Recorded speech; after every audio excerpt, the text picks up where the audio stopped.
అభయహస్తం పేరిట 1,00,000 ఆర్థిక సహాయం చేస్తామని రాష్ట్ర ప్రభుత్వం ప్రకటించిన సంగతి తెలిసిందే.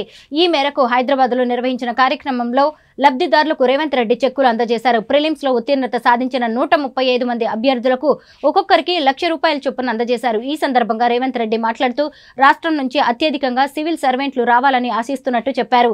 సివిల్స్ ఉత్తీర్ణులై రాష్ట్ర ప్రతిభను పెంచాలని ఆకాంక్షించారు. మెయిన్స్ లో ఉత్తీర్ణత సాధించి ఇంటర్వ్యూకి ఎంపికైన వారికి కూడా 1,00,000 రూపాయల ఆర్థిక సాయం చేస్తామని ప్రకటించారు. చదువుకు తగిన నైపుణ్యాలు లేకపోవడంతో చాలా మంది ఉపాధి అవకాశాలు కోల్పోతున్నారు. ప్రస్తుత విద్యా సంవత్సరంలో యంగ్ ఇండియా వర్సిటీ ద్వారా 2,000 మందికి శిక్షణ ఇస్తున్నాం. వచ్చే ఏడాది నుంచి 20,000 మందికి శిక్షణ ఇస్తాం. అంతేకాకుండా యంగ్ ఇండియా స్పోర్ట్స్ వర్సిటీ ఏర్పాటు చేస్తాం. 2028 ఒలింపిక్స్ లో తెలంగాణ అథ్లెట్స్ కు అత్యధికంగా పథకాలు వచ్చేలా కృషి చేస్తున్నాం. రాష్ట్ర వ్యాప్తంగా 100 నియోజకవర్గాల్లో 25 నుంచి 30 ఎకరాల్లో యంగ్ ఇండియా రెసిడెన్షియల్ స్కూళ్లు ఏర్పాటు చేస్తాం.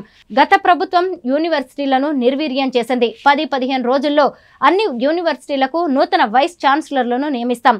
వర్సిటీల్లోని అన్ని ఖాళీ పోస్టులను భర్తీ చేస్తాం. కొందరు ఉద్దేశపూర్వకంగా నిరుద్యోగులను రెచ్చగొడుతున్నారు. తద్వారా రాజకీయ లబ్ధి పొందాలని చూస్తున్నారని రేవంత్ రెడ్డి అన్నారు.